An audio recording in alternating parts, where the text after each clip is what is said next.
नमस्तेस्तु भगवन् विश्वेश्वराय महादेवाय त्र्यम्बकाय त्रिपुरान्तकाय त्रिकाग्निकालाय कालाग्निरुद्राय नीलकण्ठाय मृत्युञ्जयाय सर्वेश्वराय सदाशिवाय श्रीमान् महादेवाय नमः।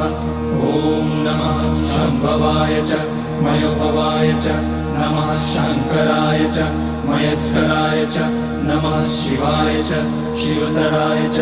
ॐ त्र्यम्बकं यजामहे सुगन्धिं पुष्टिवर्धनम् उर्वारुकमिव बन्धनान् मृत्योर्मुक्ष्यमामृतात्। नागेन्द्रहाराय त्रिलोचनाय भस्माकराय महेश्वराय नित्याय शुद्धाय दिगम्बराय तस्मै नकाराय नमः शिवाय। मन्दाकिनी सलिलचन्दन चर्चिताय नन्दीश्वर प्रमथनाथ